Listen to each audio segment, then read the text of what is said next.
Hello, everyone, and welcome to our next edition of our Major Trends. Today, we are going to go over what's been going on in the center store.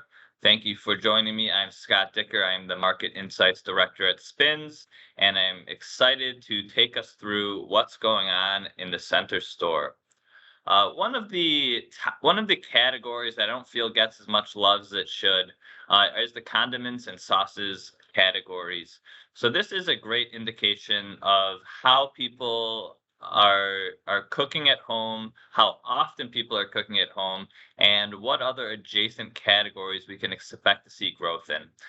So when we take a look at the flavors in the sauces department, we see things like truffle, jalapeno, sweet and sour, up significantly both in dollars and units. So as you can see from the differential in some of these flavors, that a lot of the growth is attributed to price increase. Although things like truffle, you've actually seen some of the price come down, so they're selling more units than price increase, which is very exciting.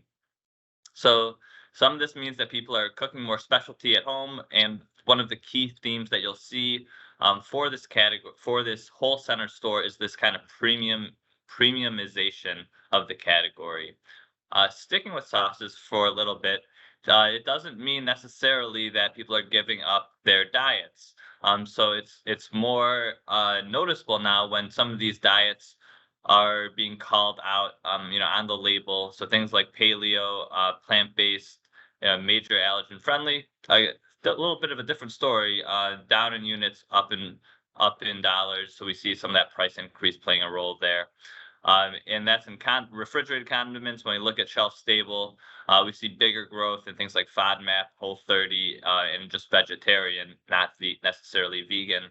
But again, down in units. So we're seeing a larger price increase when it comes to these condiments following some of these diets. We often spend a lot of time looking at what's the sweetener being used in things like beverages, in candy, in snacks.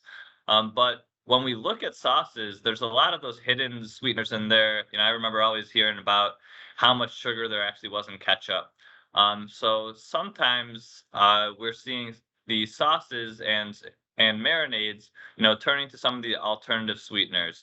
Allulose is actually found in a lot of these as well.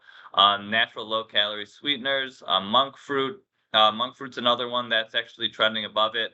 But you see a lot of this turn away from some of these fake and artificial sweeteners. A lot of them growing much below the category average. And same thing goes for sugar alcohols. You see huge declines in things that are being sweetened with sugar alcohols.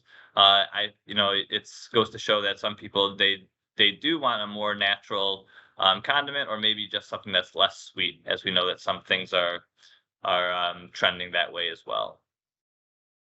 When we talk a lot about premiumization, I think one of the category that's really a prime example of that is the cereal category. Cereal has been a category that has traditionally been kind of a cheap meal. We've seen a lot of price increases there. And so with the price increases, you see an opportunity for these kind of premium products to step in, because people are realizing, if I'm already spending a lot of money comparatively on a conventional, traditional cereal, maybe I should, go even further and get the premium version, because the price gap isn't as big anymore, as well as it could turn it from kind of a side to a meal, things like that. So what we're seeing is protein plays a huge role. We've seen this in other categories. There's some things that have even 20 grams of protein, like the Premier one, Kodiak and their oatmeal cups. 10 to 15 grams. We see a lot of growth there. And so keeping in mind the opportunity to innovate, add better for you ingredients to traditional staple categories like cereal. We've seen with alternative grains, use of different things in baking mixes like ancient grains, barley, rice. So people are innovating to, follow different diets, adhere to different allergen friendly, and and really make things that are more personalized for people who could otherwise not play in the category. So also, sometimes it's the supply chain. A lot of the innovation occurs when you're looking for some new things. So it's exciting to see some of these different types of carbohydrates and grains being used in some of these traditional baking mix categories. And we see the frozen aisle continues to innovate as well. Multi-serve meals. This is something that continues to gain traction. It's not just uh, the old school TV dinner for one, where you just pop it in the microwave for a few minutes and eat on a tray. We see some multi-serve things, so it's more of a family opportunity within the multi-serve. We see continued global flavors. Indian and Korean continue to be some of the winners there, and then also hidden veggies. A lot of this in kids-based products, but also within just waffles in general, making it easier to get your veggies. I know, like, having a young child as well, it's hard to get them to eat the vegetables. So sometimes these products really help round out the diet. So some of the key takeaways here: sauces. Look for them to follow diets. People are looking at everything from their center of the plate to their snacks to even the condiments. Frozen meals are really catching on some of this global flavor trends.